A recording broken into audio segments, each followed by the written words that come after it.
Donc, le titre du message de ce soir, c'est « La plus grande tentation de Jésus-Christ ». Et j'ajouterais aussi « et de son peuple », de ses enfants. Première question pour vous. Quelle fut, selon vous, la plus grande tentation à laquelle Jésus a dû faire face au cours de sa vie, son passage ici sur terre? Vous savez bien sûr qu'il a été tenté en toutes choses, hein? On voit ça dans Hébreux, au chapitre 4, verset 15. Ça dit, il a été tenté en tout point comme nous le sommes. Ces tentations à Jésus étaient bien réelles, et on l'a bien vu avec le message d'hier avec Claude. Il était un homme comme nous, hein? Autant il était Dieu, autant il était homme tout à fait comme nous. Et il a été tenté comme nous le sommes en toutes choses. Bien réel, cette tentation à Jésus. C'était pas du théâtre qu'il faisait, Jésus. Au plus profond de son âme, il a été tenté comme nous le sommes. Mais on va étudier aujourd'hui, on va regarder quelle est la plus grande tentation à laquelle Jésus a dû faire face. Et on va découvrir que cette plus grande tentation-là que Jésus a dû faire face, c'est de douter de qui il était. Et vous savez, c'est aussi la plus grande tentation à laquelle nous devons faire face, de douter de qui nous sommes. Ça va être le sujet de notre étude de ce soir. Donc, tout comme nous, vous savez que Jésus a dû découvrir qui il était et résister à la tentation d'en douter. Encore là, hier, on a vu un petit peu par rapport à ça. On a vu que Jésus a dû découvrir, même sur les genoux de sa mère, il y avait des passages des Écritures qui lui étaient lus par ses parents, que lui-même avait prononcés, avait dit à des prophètes, et il les entendait maintenant pour la première fois. Donc, en tant qu'être humain, Jésus a dû grandir et croître en sagesse, comme on l'a vu hier, la Bible nous raconte ça. Et ça n'a pas toujours été clair. Et Jésus, en tant qu'enfant, a dû prendre conscience, à mesure qu'il grandissait, de qui il était. Vous êtes d'accord avec moi?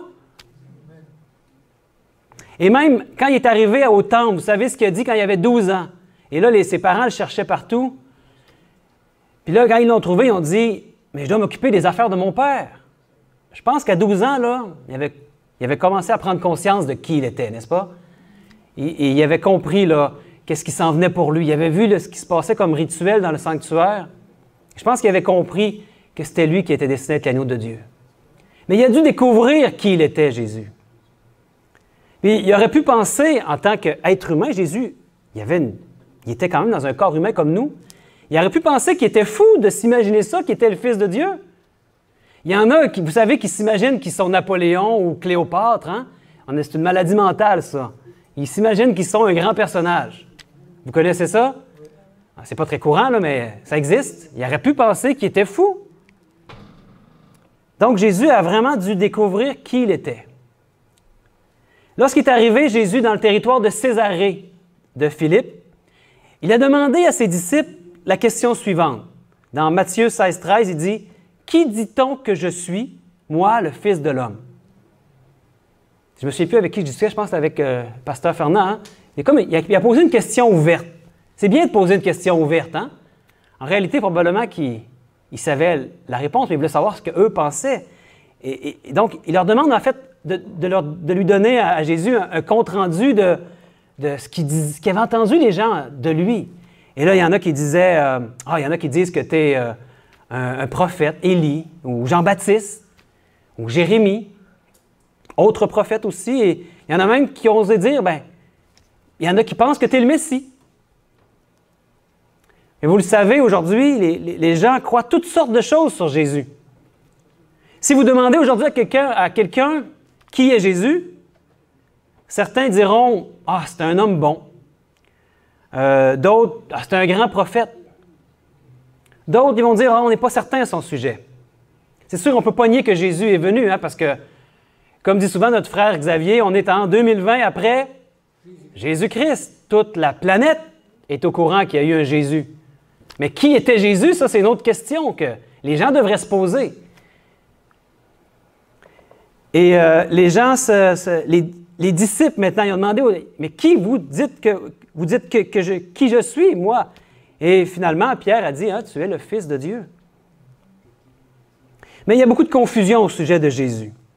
Donc, on va regarder ce que Jésus a dit de lui-même. Qui Jésus a-t-il dit être? Dans Jean 10, 36. Celui que le Père a sanctifié et envoyé dans le monde, vous lui dites, tu blasphèmes, et cela parce que j'ai dit, je suis le Fils de Dieu. Jésus n'avait pas de doute. Il croyait clairement, en tout cas à ce moment-là de sa vie, hein, il n'y avait pas de doute pour lui, il croyait clairement qui il était selon les révélations de son Père, le Fils de Dieu.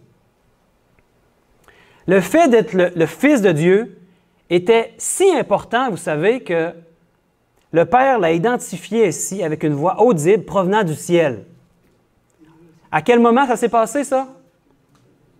Bien, au baptême de Jésus. Sûrement, le Père voulait éliminer tous les doutes dans l'esprit de son Fils. Sûrement, le Père savait que c'était la plus grande tentation que Jésus aurait, c'était de douter de qui il était. On va le voir ici, ça c'est au baptême de Jésus. Et voici une voix fit entendre des cieux ces paroles, celui-ci est mon Fils bien-aimé, en qui j'ai mis toute mon affection. On sait que c'est le Père qui parlait ici, hein, n'est-ce pas? C'est intéressant que de toutes les choses que le Père aurait pu dire au baptême de Christ, qu'il ait choisi de révéler ce fait. Vous ne trouvez pas ça intéressant? Cela nous dit que c'est sûrement quelque chose de très important pour le Père et pour nous, hein? Ce n'est pas très commun dans la Bible que le Père, qu'il nous ait rapporté des paroles de Dieu le Père que lui-même a prononcées. Avec une voix audible, je veux dire, qu'on a entendu sa voix. Combien de fois vous pensez dans le Nouveau Testament qu'on a les paroles de Dieu prononcées comme ça, de façon audible? Combien de fois vous pensez que c'est arrivé? Avez-vous une idée? Je parle de qu'est-ce que c'est qui a été enregistré dans les Écritures, là, qui est écrit que Dieu a parlé d'une voix audible. Mais seulement 3 occasions. 3 occasions. Donc, il y a celle-ci, il y en a 2 autres, puis il y en a une qui est dans le futur, ça ne s'est pas encore produit. Vous savez, c'est quand ça? Quand il va dire, à la fin, à Apocalypse 16, c'en est fait. À la toute fin, hein? On va aussi entendre sa voix, probablement qu'il va venir du ciel, tout le monde va l'entendre. C'est écrit dans l'Apocalypse. Il va y avoir ces mots-là qui vont être prononcés. Mais sinon, il y a cette fois-là, puis 2 autres fois seulement où on entend la voix de Dieu audible qui vient du ciel. Donc, ce qu'il dit de sa propre voix doit être vraiment très important. Écoutez, il n'a pas choisi de le confier à un ange. Il aurait pu prendre l'ange Gabriel, hein, souvent, ou un prophète. Il aurait pu demander à un prophète de venir le dire. Ben non, il a choisi de le dire lui-même. Non seulement cela, mais il l'a dit 2 fois. On va voir, il y a une autre fois où il est dit, dans Matthieu 17, le verset 5, il dit, comme il parlait encore, une nuée lumineuse les couvrit. Et voici, une voix fit entendre de la nuée ces paroles. Celui-ci est mon Fils bien-aimé, en qui j'ai mis toute mon affection. Écoutez-le. Vous savez c'est à quel moment ça? Oui, c'est ça, quand il y a eu la transfiguration. Puis il y avait des disciples, je pense que c'était Pierre et Jean, je me rappelle bien, qui étaient montés avec Jésus sur la montagne de la Transfiguration. Puis il y avait une voix du ciel qui s'était fait entendre aussi comme ça. Et intéressant, n'est-ce pas? Hein? C'est la même chose, ou pratiquement, qui est dit « Celui-ci est mon Fils bien-aimé ». Donc, je vous dis qu'il y avait seulement 3 fois pour votre curiosité. La 3e fois, c'est dans Jean 12, 28. C'est lors de la visite d'un groupe de Grecs, où Dieu a glorifié le nom de Christ par sa voix qui se fit entendre du ciel. 3 fois seulement. Donc, 2 de ces 3 fois-là, c'est pour dire que, pour affirmer devant Jésus, hein, qui il était, le Fils de Dieu. C'est pas banal. Donc, toutes les fois où c'est rapporté de façon directe dans le Nouveau Testament, où c'est écrit dans le Nouveau Testament que Dieu a parlé de sa voix. Donc, ça nous dit que c'est sûrement une information vraiment importante pour Jésus et sûrement pour nous aussi. Le Père voulait donner la certitude à son Fils de qui il était. Qu'en est-il des Juifs? Quelle était leur idée à ce sujet? Étaient-ils d'accord avec ce que Jésus affirmait de lui-même? Qu'il était le Fils de Dieu? Donc, on va voir dans Jean 5 pourquoi il voulait tuer Jésus. Jean 5, verset 18. À cause de cela, les Juifs cherchaient encore plus à le faire mourir. Non seulement parce qu'il violait le sabbat, mais parce qu'il appelait Dieu son propre Père, se faisant lui-même égal à Dieu. Pourquoi est-ce que les Juifs voulaient lapider Jésus? Pas seulement parce qu'il avait brisé le sabbat, selon eux, mais parce qu'il avait fait quelque chose à leurs yeux, à eux, qui était encore pire que ça. Parce qu'il appelait Dieu son propre Père. Donc, en disant que Dieu était son Père, qu'est-ce qui arrivait de lui? Bien, il se faisait égal à Dieu. Donc, il a réclamé que Dieu était son Père, et cela, pour eux, était un blasphème. Il n'était pas capable de saisir ça. Jésus est en train de blasphémer quand il affirmait cette chose-là. Donc, d'après ce verset-là, ce qu'ils ont compris est que le fait d'être le Fils de Dieu, bien, le faisait égal avec Dieu. Puis ça, c'était trop pour eux, les Juifs. Pour eux, Jésus était un homme et il ne pouvait pas être égal avec Dieu. Et ils refusaient d'accepter qui Jésus était vraiment. Donc, on voit ici un principe très important sur l'égalité avec Dieu, qui est basé sur quoi, en fait? Sur le fait que Dieu est son Père. C'est de cette manière-là, le fait que Père-Fils égale.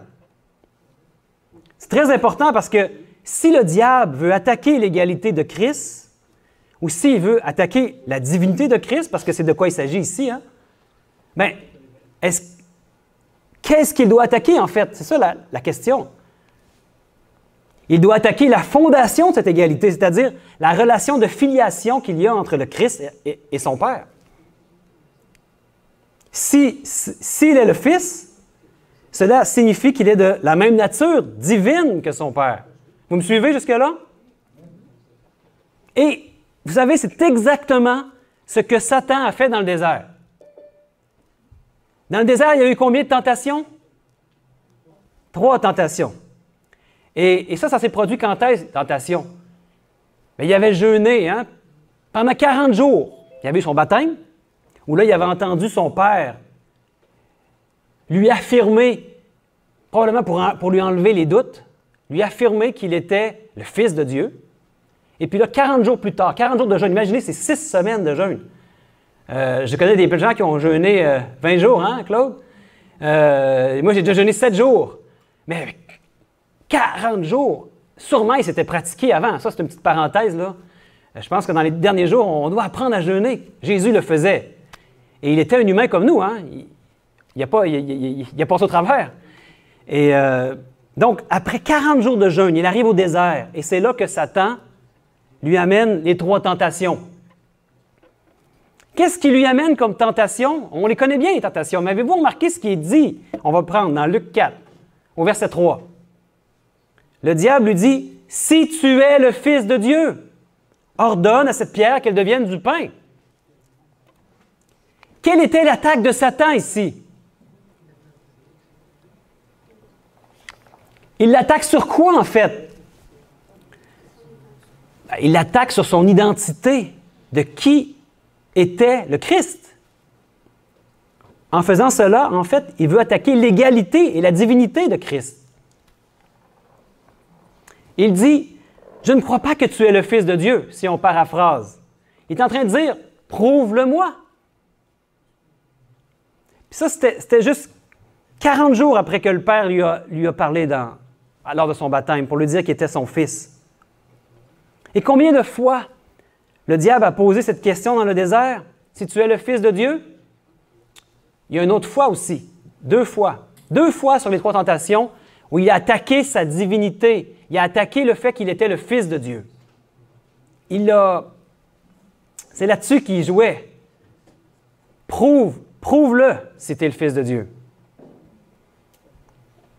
2 fois qu'il a demandé. Puis 2 fois, Dieu l'a dit, hein, avec sa voix, on dirait qu'il y a un lien. Hein. 2 fois, Dieu l'a dit, tu es le Fils de Dieu, pas qu'il y ait de doute. Puis 2 fois ici, il y a eu la tentation.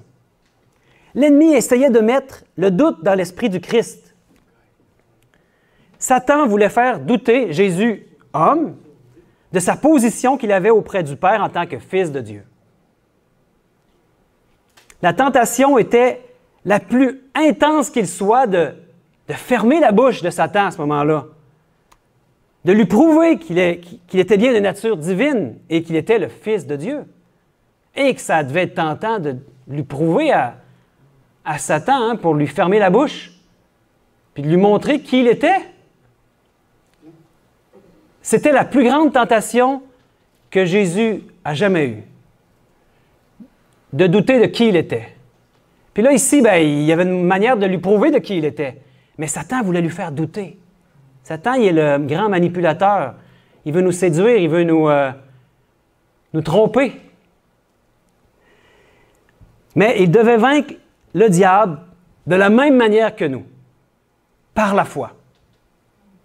La foi en son Père. C'est ainsi que, qu'est-ce qu'il a fait pour vaincre Satan ici? Bien, il a cité les Écritures. Amen. Tout comme nous pouvons le faire, nous aussi, hein, pour repousser les attaques de l'ennemi. Hey, imaginez-vous si vous avez une tentation qui vous vient en esprit, dans votre esprit, puis que vous luttez, puis vous vous souvenez d'un verset biblique, puis vous le citez à Satan. Ah, il va s'enfuir, puis vous allez être fortifié. Oui, Jésus a alors remporté une victoire, mais rappelez-vous que l'ennemi est revenu encore et encore sur ce point, afin d'amener Jésus à douter de sa véritable identité en tant que Fils de Dieu.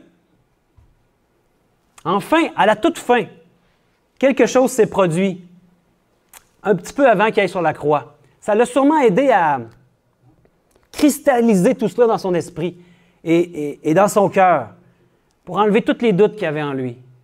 Puis, ça, c'est lorsque Marie-Madeleine est venue, puis elle lui a lavé les pieds avec ses larmes. Vous connaissez ce texte, hein, c'est dans Luc 7. Il est dit, « Survint une femme connue dans la ville pour sa vie dissolue, comme elle avait appris que Jésus mangeait chez le pharisien. Elle avait apporté un flacon d'albâtre rempli de parfum. Elle se tint derrière lui, à ses pieds. Elle pleurait. Elle se mit à mouiller de ses larmes les pieds de Jésus. Alors elle les essuya avec ses cheveux, et en les embrassant, elle versait le parfum sur eux. »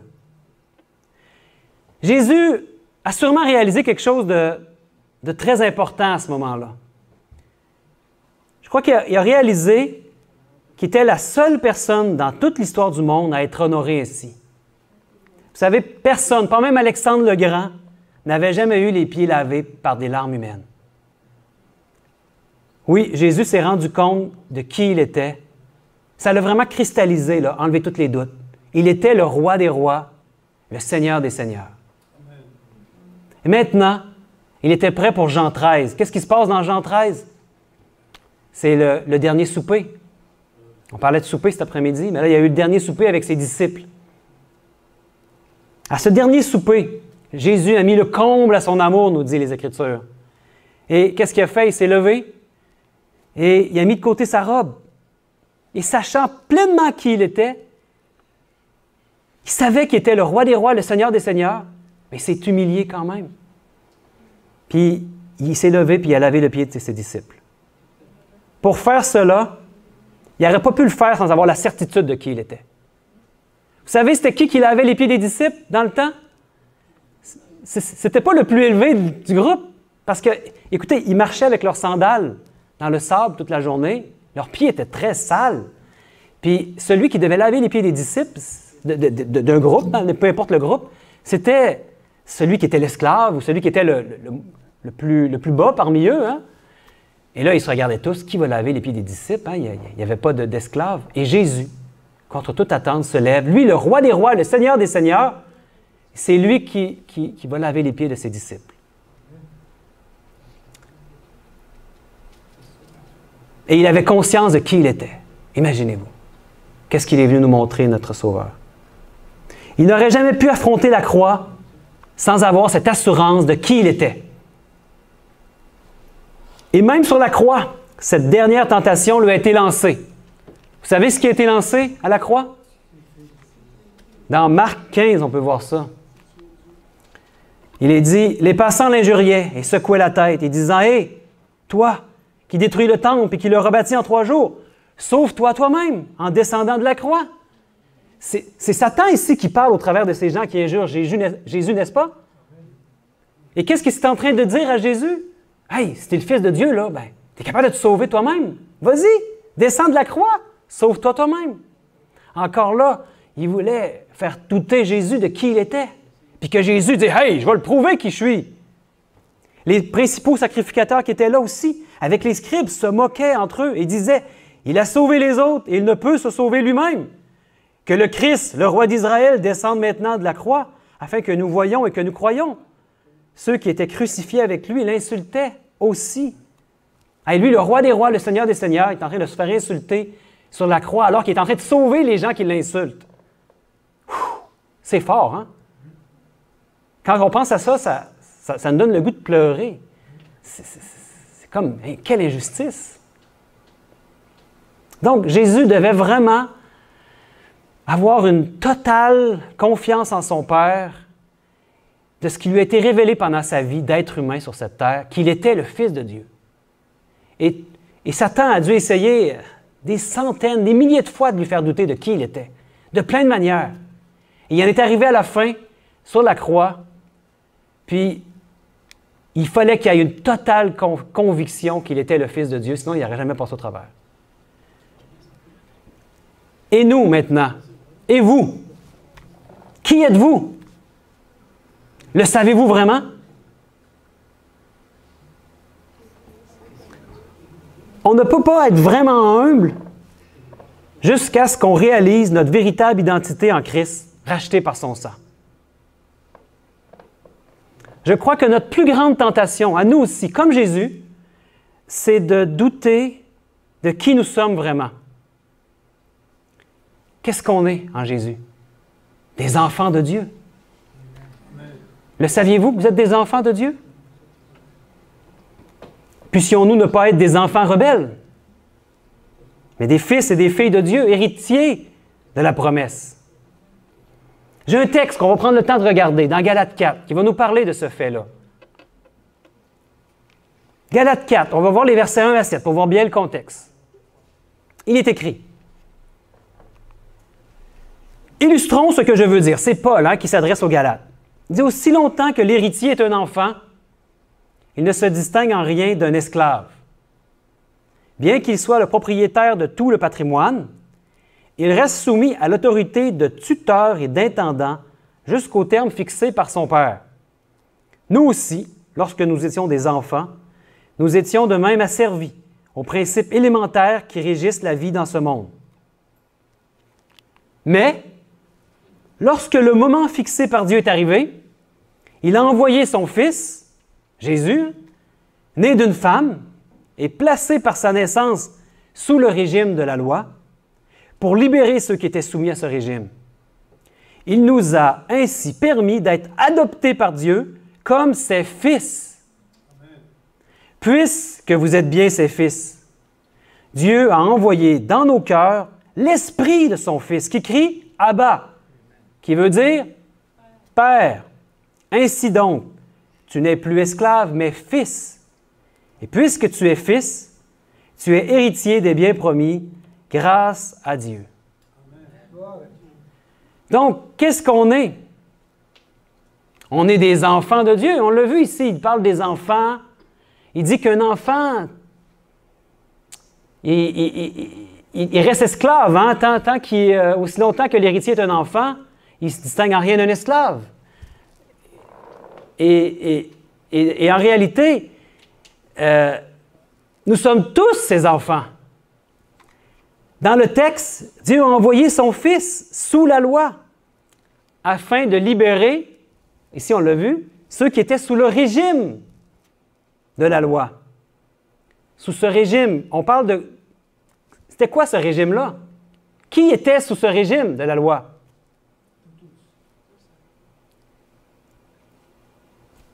ceux sous l'esclavage de la loi.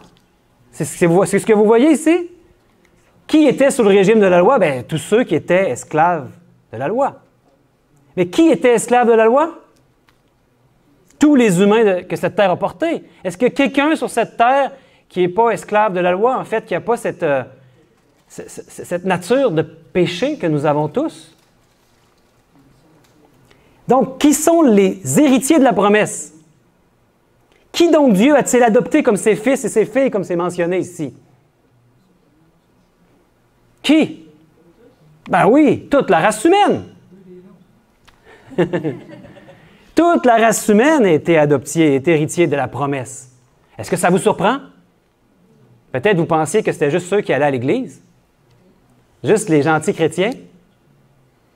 Mais non, ici, là, le texte est clair, hein? Tous les êtres humains de cette terre sont héritiers de la promesse. Et que dit l'Esprit de son Fils à nos cœurs? Père, Abba, nous avons tous un même Père qui nous a libérés de l'esclavage et il nous a adoptés dans sa famille en Jésus. Nous sommes donc tous ses fils et ses filles. En fait, beaucoup demeurent des enfants. On dit que, vous allez peut-être me dire, dans la Bible, on nous parle bien des enfants du diable et des enfants de Dieu. On dirait que Dieu a des enfants, puis que Dieu a des enfants, puis que c'est deux catégories. Pardon? Oui, le diable et Dieu. Les enfants du diable, des enfants rebelles.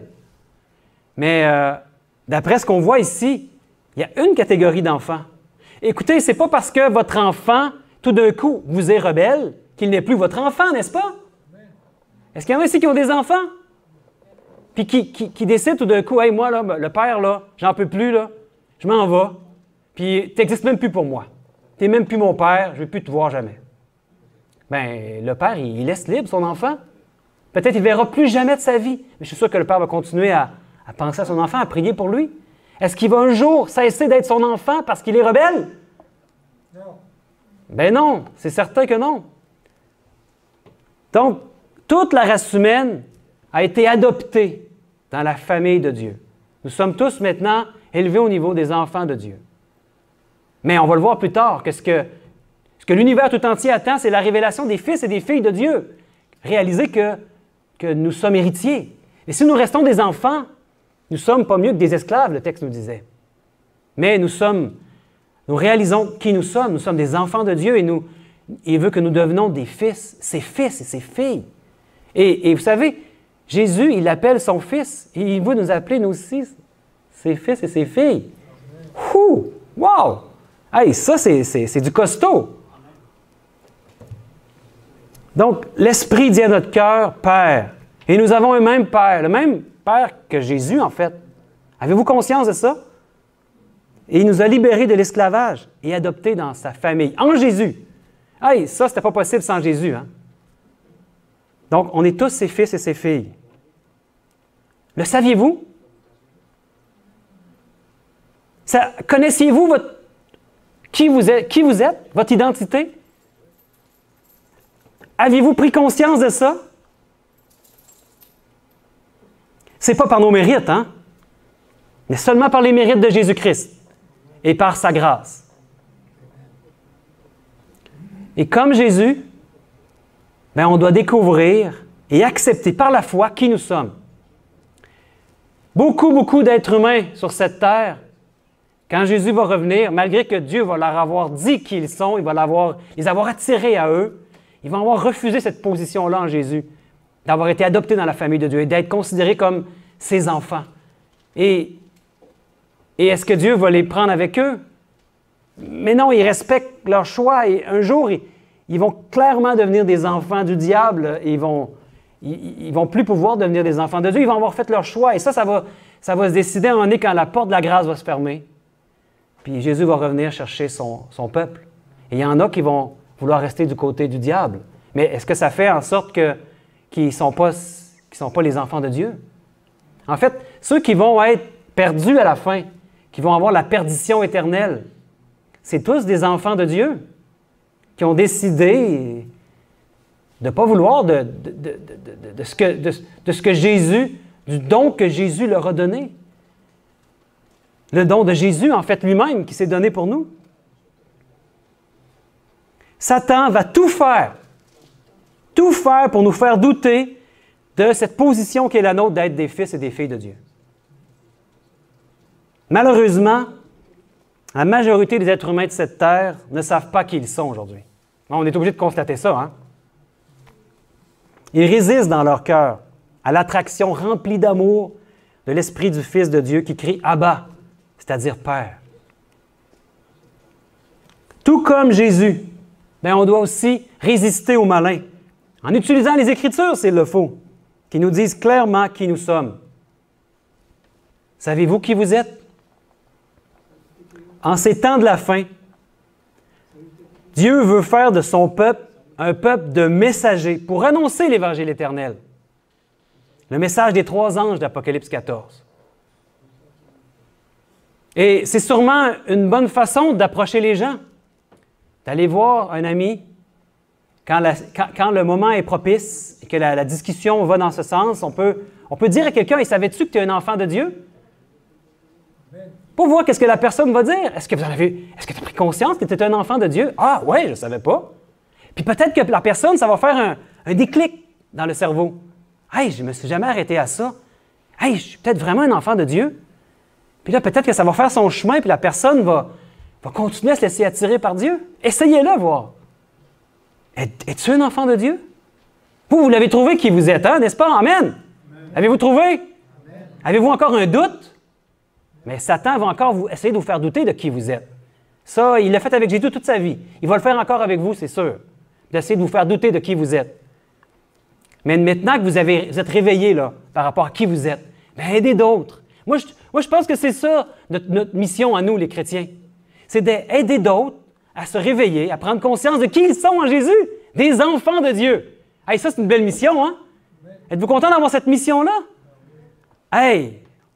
En fait, saviez-vous que même on est appelé à être un peuple d'Élie? Je ne dis pas ça de mon propre fond, là. On va prendre un verset de la Bible, dans Malachie 3. Malachie 3, versets 23 et 24. Il est dit, « Voici, je vous enverrai Élie, le prophète, avant que le jour de l'Éternel arrive. Ce jour grand et redoutable. Il ramènera le cœur des pères à leurs enfants et le cœur des enfants à leurs pères, de peur que je ne vienne frapper le pays d'interdit. » Il va envoyer Élie. Regardez dans notre monde aujourd'hui. Et dites-moi, qui est cet Élie prophétisé pour les temps de la fin? L'avez-vous vu? Mais en fait, ne cherchez pas plus loin. C'est nous. C'est à nous qui veut donner cette mission-là d'être un peuple d'Élie. En fait, qui était Élie? On en a parlé un petit peu aujourd'hui avec le pasteur Marino, de qui était Élie. C'est quoi son histoire, Élie? C'était un prophète au temps du roi Akab. Il y avait Jézabel, sa femme. Puis lui, il semblait être le seul avec Dieu. On a vu 850 prophètes de Baal et d'Astarté. Puis il est allé voir le roi. Je ne vais pas revenir sur l'histoire, on en a parlé déjà ce matin. Mais en étudiant l'histoire d'Élie, beaucoup ont mal compris qu'Élie est allé voir le roi Akab et il lui a dit qu'il n'y aurait pas de pluie ni de rosée jusqu'à ce que le Seigneur décide d'en envoyer. Mais la Bible dit, dans 1 Roi 17, Élie le Tishbite, l'un des habitants de Galaad, dit à Akab, « L'Éternel est vivant, le Dieu d'Israël dont je suis le serviteur. Il n'y aura ces années ni rosée ni pluie, sinon à ma parole. » Sinon à ma parole. Et dans le Nouveau Testament, Jacques est d'accord avec cela. Il raconte comment la famine était l'idée d'Élie. On peut le voir dans Jacques 5, verset 17. Jacques dit, « Élie était un homme de la même nature que nous. » Ah, première chose intéressante à savoir. Il pria avec instance pour qu'il ne plût point, et il ne tomba point de pluie sur la terre pendant 3 ans et 6 mois. Puis il pria de nouveau, et le ciel donna de la pluie, et la terre produisit son fruit. Oui, Élie était un homme comme nous. pas différent de nous, pas quelqu'un qu'on ne peut pas être. Élie aimait Israël et avait vu qu'il allait, le peuple d'Israël, vers la destruction totale, à moins que quelque chose ne se produise pour les réveiller. Écoutez, il y avait combien de prophètes qu'on a parlé tantôt? 850 prophètes de Baal. Lui, apparemment, il se sentait seul. On a su après qu'il y en avait d'autres qui n'avaient pas plié le genou devant Baal. Mais la nation était en péril. Donc, c'est un peu comme aujourd'hui. Élie Dieu y avait mis en tête l'amour du peuple d'Israël et un amour pour le plan de la rédemption. Car Dieu avait choisi Israël pour être sa nation missionnaire dans le monde. Et aujourd'hui, il nous choisit aussi pour être sa nation missionnaire dans le monde. N'est-ce pas? L'amour d'Élie pour Israël était du même genre que l'amour de Dieu pour eux. Il semble que Dieu avait confié une mission spéciale. Il avait confié le sort de la nation entre les mains d'Élie, en quelque sorte.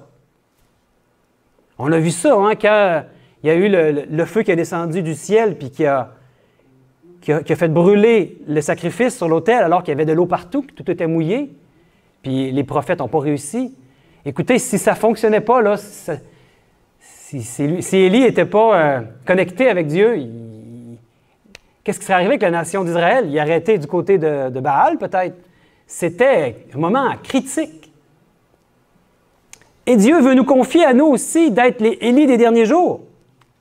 C'est une leçon à tirer, cette histoire, pour nous, au temps de la fin dans lequel nous sommes. Parce que le texte qu'on a lu juste avant, dans Malachie, nous dit qu'il va nous envoyer le Élie à la fin. Le prophète, avant que le jour de l'Éternel arrive. Ça, c'est quand est-ce, ça? Ce grand jour redoutable. Ce jour grand et redoutable. C'est maintenant. Hein? On est proche de ce grand jour. On est dans les temps de la fin. Et il va susciter des Élie. En fait, Dieu confie à son peuple un partenariat avec lui qui mettra un terme à la grande controverse qui sévit depuis si longtemps. Qu'est-ce qu'il est dit dans l'Apocalypse, chapitre 3? Celui qui vaincra, je le ferai asseoir avec moi sur mon trône, comme moi j'ai vaincu, et je me suis assis avec mon Père sur son trône. Est-ce que vous lisez la même chose que moi? Où est-ce qu'on va être assis? Sur le trône avec Jésus? Ouais, mon Dieu, c'est trop. Hey, si je pourrais juste, moi, avoir une petite place, voir de loin ce qui se passe, je serais déjà heureux. Mais il dit non, on va être assis sur le trône. Et ce n'est pas seulement pour une séance de photos. C'est de partager avec lui l'autorité exécutive pour mettre enfin à la grande controverse. Je pense qu'il va y avoir des milliers d'Élie dans le monde, partout dans le monde. Hein? Et les messages des 3 anges d'Apocalypse 14 nous dit pour prêcher à tout peuple, toute langue, toute nation, toute tribu. Ça veut dire partout dans le monde, Dieu va avoir des Élie. Peut-être même 144 000. Hein? Je ne rentrerai pas dans cette discussion-là aujourd'hui. Un peuple d'Élie dont le cœur est enfin totalement réconcilié avec Dieu dans son ministère et dans son plan du salut. Est-ce que cela veut dire que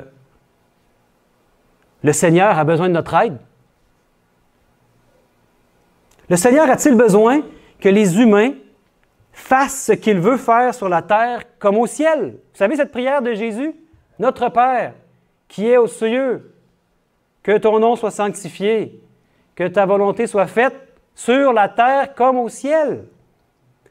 Lorsque nous prions la prière Notre Père, nous confessons que sa volonté soit faite, elle va être faite sur la terre comme au ciel. Mais qui doit accomplir cela? Qui doit accomplir cela de faire la volonté du Père sur cette terre comme au ciel? Dans Hébreux 1,14, il nous est dit par rapport aux anges, peut-être vous allez vous dire, c'est les anges. Les anges, c'est dit dans Hébreux 1,14, ce sont les esprits au service du ministère envoyé pour servir ceux qui hériteront du salut. Les anges sont très actifs pour nous aider, pour nous soutenir. Mais leur ministère n'est pas de faire des choses que ceux qui hériteront du salut devraient faire eux-mêmes. Vous êtes d'accord? La volonté du Père ne se fera jamais sur la terre comme au ciel tant que son propre peuple n'aura pas pris conscience de ce qu'il attend de lui. Savez-vous ce qu'il attend de vous? Et il ne s'agit pas ici de mettre un fardeau sur qui que ce soit, hein, mais de demander à Dieu de faire son œuvre en nous, afin de nous montrer ce qu'il attend de nous. Et on a une bonne manière d'y arriver. On a vu aujourd'hui qu'il y avait 3 soupers. Vous vous souvenez? Les 3 repas. Le dernier repas qu'on a parlé, c'était lequel? Le repas VIP. Je pense qu'on va tous s'en souvenir de ça. Hein? Un repas pour VIP. Ça veut dire le souper, quand il dit qu'il cogne à la porte, puis qu'il frappe à la porte de notre cœur, en fait, puis qu'il veut entrer, il souper avec nous. Puis on a appris que quand il voulait entrer puis souper avec nous, c'est parce qu'en fait, il voulait demeurer chez nous. Il voulait même dormir chez nous, puis rester. Pour toujours, jusqu'à Jésus revienne, puis au-delà, pour toujours avec nous. Donc, on a un souper VIP, c'est à nous d'ouvrir la porte de notre cœur, puis de ne jamais plus le laisser sortir. Vous savez que quand on veut faire notre volonté, et non celle de notre Père, mais qu'est-ce qu'on doit demander à Jésus de faire quand il demeure en nous? Quand on veut faire ce que notre chair veut faire, là, mettons, là, je veux faire un péché, là, mettons, je dis ça de même. Là, j'ai envie de faire un péché. Mais Jésus, lui, il n'en fait pas de péché. Fait que s'il demeure en moi, qu'est-ce que je dois faire avec Jésus? Je vais dire, Jésus, sors. Sors de moi, là, je veux faire un péché. Fait qu'on met Jésus dehors de notre vie. Fait que le souper VIP, là, si on veut faire notre propre volonté, faire ce que notre chair veut faire, ben on doit dire, écoute, non, ce soir, tu ne peux pas rester. Je veux faire ma volonté. Et Jésus a dit, non pas ma volonté, mais la tienne. Mais nous, des fois, on est comme ça. Hein? On a la tête dure. Pourtant, on l'entend qu'il nous parle dans notre conscience. Fais pas ça. Puis il nous donne même comment s'en sortir. Puis nous, on le fait pareil. On met Jésus dehors. Puis après ça, quand on a fait le péché, puis qu'on se sent donc mal, puis qu'on est coupable, on se sent coupable, hein? On ne se sent pas bien quand on a fait un péché. Après ça, ben, on pleure, on se met à genoux, on voudrait retrouver la relation avec lui, on voudrait qu'il revienne parce qu'on ne se sent pas bien sans lui, n'est-ce pas? Si vous avez déjà goûté à la présence de Jésus dans votre cœur, qui est si merveilleux, qui amène tellement de paix, puis que tout d'un coup, vous êtes obligé de le mettre dehors pour faire votre volonté, comment vous vous sentez? Est-ce que vous vous sentez bien? On perd notre paix. Hey, c'est pas une petite affaire de faire un péché, là. Moi, quand j'entends des gens qui disent « Oh, hey, on va pêcher jusqu'à la fin, on pêche tous les jours, tu sais. » Plusieurs fois par jour. Hey, un péché, là, c'est pas une petite affaire. Un péché, là, c'est de crucifier Jésus sur la croix. Jésus, il est venu pour nous montrer l'horreur du péché. Puis, il est venu nous montrer aussi que, par sa vie victorieuse, nous pouvons aussi avoir la victoire totale sur le péché. Et pas par vos propres efforts. Hein. Essayez pas, vous n'allez jamais y arriver. Mais lui, s'il habite en vous, là, si vous l'avez invité au souper VIP, bien, s'il habite en vous, là, bien, c'est sûr qu'il va faire le ménage, mais vous ne pourrez pas faire de péché tant qu'il est en vous. C'est sûr, ça. Donc, notre seule protection, notre seule sauvegarde, notre seule façon d'y arriver, c'est que si lui habite en moi. Et Paul, il dit dans Galates 2,20, vous le savez, hein, j'ai été crucifié avec Christ, et si je vis, c'est plus moi qui vis, c'est qui vit en moi? Christ! Christ lui-même veut habiter en vous. Qu'est-ce que vous voulez demander de plus que ça? Le Fils de Dieu lui-même, par son esprit, habite en vous. Formidable. Et on va tellement, à un moment donné, être habitué de sa présence, on va tellement aimer notre Sauveur que jamais plus il va sortir de nous. Toujours, il va rester avec nous. Parce que lui, il voudrait rester toujours, hein? Pas de doute. C'est nous qui voulons le faire sortir parfois pour faire notre propre volonté. Mais quand il va arriver un peuple sur cette terre, je vous dis, c'est pour bientôt. Quand il va y avoir un peuple, on peut les appeler un peuple d'Élie, ou on peut les appeler les 144 000. On peut les appeler le peuple du reste aussi dans la Bible. On peut les appeler l'épouse du Seigneur, son Église. Mais quand il va y avoir un peuple comme ça qui va plus jamais mettre Jésus dehors de sa vie, qui va toujours vouloir garder cette paix-là de Jésus en lui, mais ça va faire comme Enoch, le 7e après Adam. Qu'est-ce qui est arrivé avec Enoch? Moi, je vous encourage vraiment à aller voir dans votre Bible après si vous ne connaissez pas Enoch. Mais Enoch, il dit qu'il a marché combien d'années avec Dieu? 300 ans. Hey, vous autres, vous avez de la misère à marcher 2 jours? Non, je ne dis pas ça. Ça se peut que vous marchez plus longtemps. Hein? Ouais, parle pour toi, c'est ça. Moi aussi, des fois, hein, on est tous dans cette situation-là. Enoch a marché 300 ans avec son Seigneur. Puis à un moment donné, qu'est-ce qui est arrivé? On dit aux enfants, quand on raconte cette histoire-là, qu'il était rendu plus proche du Seigneur que de chez lui, fait que Dieu l'a pris avec lui et il l'a emmené au ciel, sans passer par la mort. On dit que Enoch, c'est comme une prémisse qui représente ceux qui ne passeront pas par la mort aussi à la fin, quand Jésus va revenir. Nous, les vivants, qui sont sur cette terre, hein, nous ne passerons pas par la mort. On va s'enlever avec Jésus dans les airs. On va aller le rejoindre. J'espère vraiment faire partie de ça, voir mon Sauveur revenir bientôt. Donc, soyons aussi un peuple d'Enoch qui marche constamment avec Dieu sans jamais pécher, en fait. C'est ça, l'Évangile. L'Évangile, là, c'est pas une petite affaire, c'est une dynamite, c'est une puissance, la puissance de Dieu. Amen. Et c'est tellement puissant qu'on prend au mot Dieu quand il nous dit qu'il y a eu la victoire, Jésus. Est-ce qu'on le croit qu'il y a eu la victoire? Amen. Mais cette victoire-là qu'il a eue, là, ben, elle est à nous maintenant, il nous la donne. De quelle manière il nous la donne? Parce qu'il habite en nous. Amen. On ne veut plus le laisser sortir. Tu es venu souper, couche à la maison, mais reste aussi, continue à rester, toujours avec moi. Soyons un peuple d'Enoch, un peuple d'Élie. Vous savez, une prière qui sera toujours exaucée, c'est la suivante. Père céleste, que veux-tu que je fasse?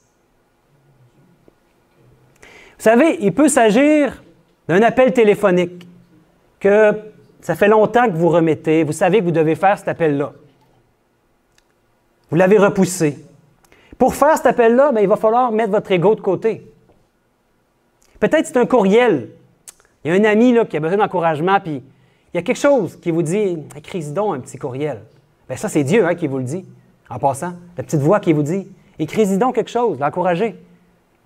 Puis là, bien, vous avez été impressionné de devoir écrire ce mot d'encouragement à un ami, puis c'est quelque chose que vous repoussez, mais vous sentez devoir faire. Bien, ça va exiger aussi un déni de soi, de prendre le temps de faire ce petit courriel. Puis là, on va se trouver plein de raisons. Ah non, il faudrait que je l'appelle, mais il me semble qu'il est trop tard, il doit être couché. Ah, demain. Puis là, demain, il se passe plein de choses, on a oublié. Ah, j'ai pas eu le temps. Ou ah non, j'ai trop de choses à faire, là, je suis occupé. Hein, mais là, on le sent, puis ça revient constamment en nous. Appelle donc cette personne-là, elle a besoin de toi, ou peut-être même que c'est toi qui as besoin de cette personne-là. Peut-être qu'elle va te dire quelque chose que tu dois entendre. Mais quand vous avez quelque chose comme ça qui vous vient en tête, ça vous arrive des fois? Quelque chose qui est fort en vous, là. Vous savez que vous devez le faire. Ça vous arrive? Oui. Ça nous arrive tous, hein? Même des gens qui ne sont pas chrétiens, qui ne croient pas en Dieu, Dieu leur parle à eux aussi. Ils ne savent juste pas que c'est Dieu. Mais Dieu, il se révèle à tous ses enfants, hein? Il essaie de tous les attirer à lui. Nous, notre grand bonheur, c'est qu'on arrive à un moment donné à discerner la voix de Dieu. À force d'entrer en relation avec lui, à force d'expérimenter sa présence avec nous, on finit par savoir que cette voix-là qu'on entend, là, ben, c'est lui qui nous parle. Est-ce que ça vous fait ça aussi? Prions Dieu pour que notre relation grandisse et qu'on devienne qu'à entendre sa voix. On ne va probablement pas entendre une voix du ciel qui dit « Tu es mon fils », comme c'est arrivé à Jésus. Mais dans notre esprit, quand on parle à Dieu dans notre prière, puis qu'on entend sa voix, bien, agissons selon ce qu'il nous montre. Puis à un moment donné, il vient des choses à laquelle on se sent poussé de faire. Bien, allez-y, entrez dans ses plans à lui et bienvenue au joyeux frisson qui est le nôtre lorsque nous savons que nous avons fait ce que Dieu veut qu'on fasse. Je pense qu'il n'y a pas de chose plus merveilleuse que ça, que de savoir qu'on est exactement à l'endroit qu'on veut que Dieu veut qu'on soit à ce moment-là. Vous comprenez ce que je veux dire? Ça vous est déjà arrivé peut-être que, je ne sais pas, moi, vous en avez des frissons sur les bras. Là. La personne vous parle, puis là, ben, vous avez une occasion de témoigner peut-être auprès d'elle. Puis là, ben, vous sentez que Dieu veut vraiment que vous soyez là, puis que vous parliez à cette personne-là en ce moment précis-là. Puis c'est formidable, parce que vous sentez que vous êtes utile pour Dieu, vous êtes un instrument pour lui. Mon Dieu, utilise-moi, qu'est-ce que je peux faire pour toi aujourd'hui? Et peut-être on peut se lever le matin en priant cette prière. Dès le matin, mon Dieu, je me confie en toi aujourd'hui. Qu'est-ce que je peux faire pour toi aujourd'hui? Alors aujourd'hui, moi, là, j'ai ça que je veux faire, là, c'est mes plans de la journée, mais aide-moi à me rendre compte, si jamais, là, toi, tu as d'autres plans pour moi aujourd'hui, là, ben, montre-moi-le. Puis, fais que ça soit fort en moi, là, que je puisse le savoir, là, tu sais. Puis, je suis sûr que vous avez des exemples dans votre vie que c'est arrivé, ça. Ou est-ce que vous aviez vraiment une journée chargée, là, puis là, à un moment donné, vous sentez que, hey, il y a un de ces enfants qui a besoin de votre aide. Bien, vous n'attendez pas, faites pas un ni deux, vous partez puis vous allez l'aider. Puis c'est ça notre mission, nous autres. C'est d'être disponible pour Dieu. Être disponible quand il y a besoin de nous. Mais pour ça, il faut être sur le bon poste. Tu sais? Des fois, ça griche. La relation n'est pas tout à fait bonne.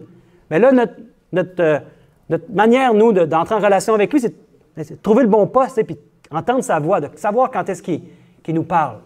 Parce qu'il y en a un autre aussi qui voudrait bien nous parler. Hein? Mais lui, si on a Jésus en nous, là, si on l'a accepté dans notre vie, bien oui, il s'en va. Si on se confie à Dieu chaque matin, bien il fuit. Puis on lit les Écritures, on se confie en lui, on se réclame des promesses. Puis on demande au diable de fuir loin de nous. Et avec notre propre force, avec nos forces pour lutter contre l'ennemi, on est sûr à l'échec. C'est sûr qu'il va y avoir un échec. Mais si Jésus habite en nous, si son esprit est avec nous, il n'y a aucun doute, c'est une certitude que vous allez avoir la victoire et que Dieu va vous utiliser pour sa gloire. Et il n'y a rien de plus merveilleux, vous savez, que d'être un compagnon de Christ, de travailler avec lui, main dans la main, on travaille ensemble. Et il est avec moi, là, il m'aide. Il est là, à mes côtés.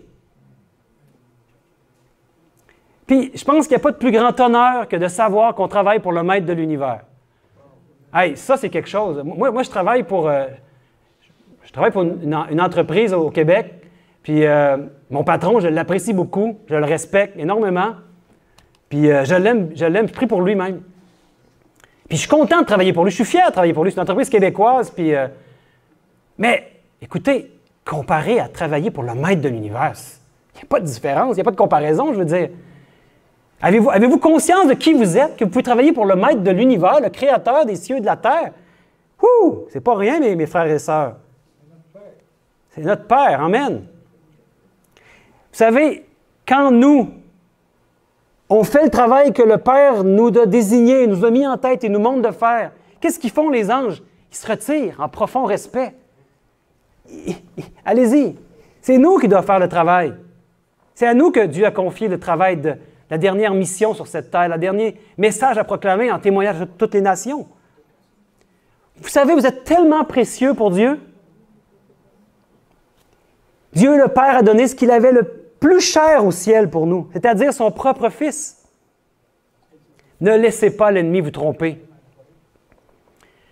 Ne le laissez jamais vous tromper sur qui vous êtes en Jésus. S'il pouvait seulement vous faire douter et ensuite vous décourager. Mais n'ayez crainte, puisque Jésus-Christ a eu la victoire sur tous les doutes.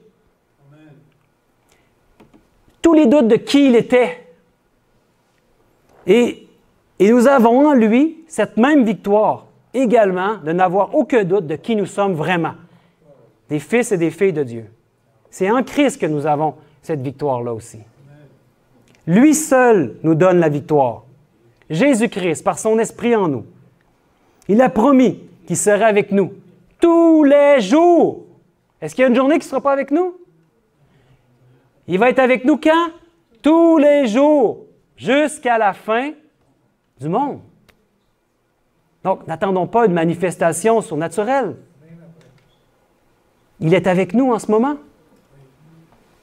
Mais cessons toute résistance. Et laissons-le faire son œuvre en nous. Il attend juste ça qu'on puisse lui dire, « Mon Dieu, qu'est-ce que tu veux que je fasse aujourd'hui pour toi? » Je pense que c'est une des plus belles prières qu'on peut faire. Ça veut dire qu'on a confiance en lui. Ça veut dire qu'on le sait que ce qu'il va nous demander de faire, c'est la perfection totale. C'est ce qu'on doit faire. C'est ce qui est plus merveilleux pour nous de faire. C'est l'endroit où on doit être. Mais cessons toute résistance et laissons-le faire son œuvre en nous. Et vous savez que la création tout entière attend... Qu'est-ce que la création tout entière attend avec impatience? Amen. Dans Romains 8, il est dit, « Aussi la création attend-elle avec un ardent désir la révélation des fils et des filles de Dieu. » C'est ce que tout l'univers attend en ce moment. Ses enfants. On a réalisé que tous les êtres humains de cette terre, nous étions ses enfants, les enfants de Dieu. Et maintenant, nous devons réaliser que nous sommes appelés à être appelés ses fils et ses filles. Prendre conscience de qui nous sommes. Et cessons de douter de qui nous sommes vraiment en Jésus. Satan voudrait vous mettre une autre idée dans votre tête. Mais Dieu nous confirme ici que nous sommes vraiment ses fils et ses filles. Le grand cri final avant le retour de Jésus sera donné par des agents humains. Nous sommes appelés à être des messagers pour révéler le caractère d'amour de notre Dieu en son Fils Jésus. Nous sommes appelés en fait à être comme des lettres d'amour vivantes. L'Élie des derniers jours. Il n'y en aura pas seulement un, Élie. Hein? Moi, je suis convaincu qu'il va en avoir des milliers autour de la planète. Amen. Et même si on est dans un monde de noirceur, mais je prie Dieu qu'il puisse nous remplir de la présence de Jésus, de son amour parfait et de sa paix, afin que très bientôt la terre puisse être éclairée de la gloire de Dieu. Et que très bientôt nous ayons la grande joie de voir notre merveilleux Seigneur revenir sur les nuées du ciel. C'est ma prière pour nous tous. Que Dieu vous bénisse. Amen. Amen.